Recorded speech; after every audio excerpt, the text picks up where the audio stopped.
By the word of the Lord, a man of God came from Judah to Bethel as Jeroboam was standing by the altar to make an offering.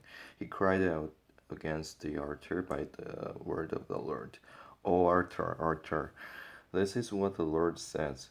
A son named Josiah will be born to the house of David. Anew, he will sacrifice the priests of the high places who now make offerings here, and human bones will be burned on you. That same day, the man of God gave a sign. This is the sign the Lord has declared. The altar will be split apart, and the ashes on it will be poured out. When King Jeroboam heard what the man of God cried out against the altar at Bethel, he stretched out his hand from the altar and said, "Seize him." But the hand he stretched out toward the man shriveled up, so that he could not pull it back. So also the altar was split apart, and its ashes poured out, according to the sign given by the man of God by the word of the Lord. Then the king said to the man of God, "Intercede with the Lord your God and for me, pray for me that my hand may be restored." So the man of God interceded with the Lord, and the king's hand was restored and became as it was before. The king said to the man of God, "Come home with me and have something to eat, and I will give you a gift." But the man of God answered the king, "Even if you were to give me half your possessions, I would not go with you, nor would I eat bread or drink water here. For I was commanded by the word of the Lord, you must not eat bread or drink water or return by the way you came." So he took another road and did not return by the way he had come to Bethel.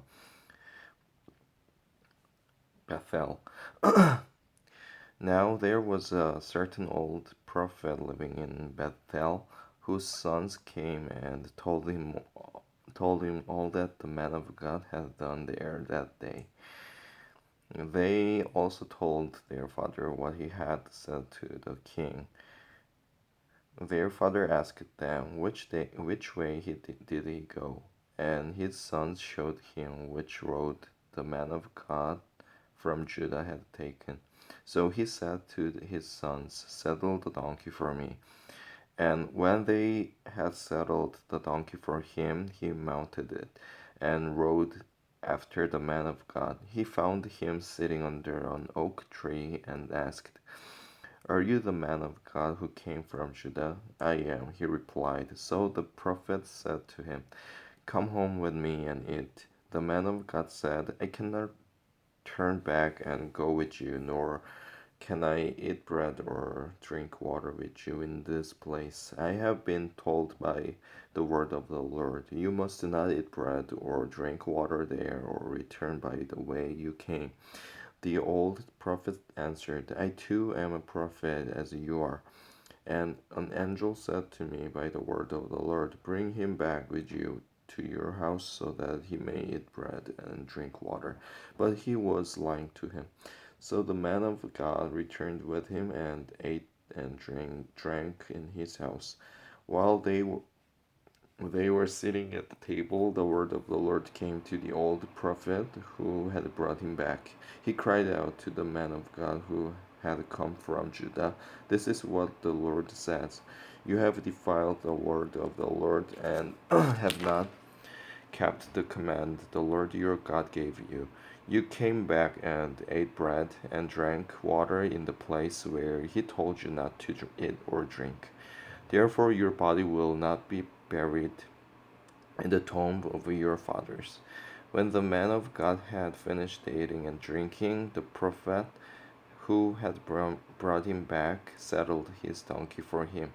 As he went on his way, a lion met him on the road and killed him, and his body was thrown down on the road, with both the donkey and the lion standing beside it. Some people who passed by saw the body thrown down there with the lion standing beside the body.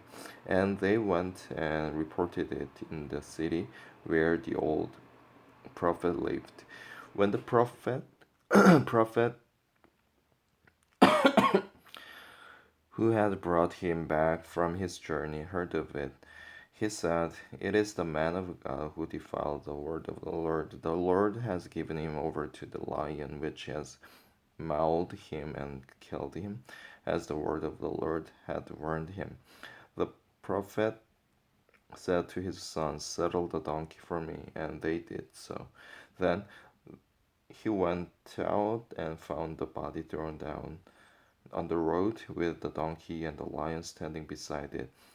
The lion had neither eaten the body nor mauled the donkey.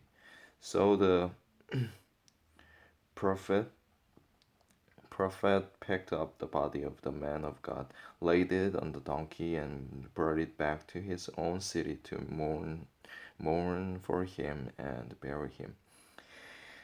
Then he laid the body in his own tomb, and they mourned over him and said, "Oh, my brother." After burying him, he said to his sons, "When I die, bury me in the grave where the man of God is buried. Lay my bones beside his bones." For the message he declared by the word of the Lord against the altar in Bethel and against all the shrines on the high places in the towns of Samaria will certainly come true. Even after this, Jeroboam did not change his evil ways, but once more appointed priests for the high places from all sorts of people. Anyone who wanted to become a priest, he consecrated for the high places. This was the sin of the house of Jeroboam that led to its downfall and to its destruction from the face of the earth.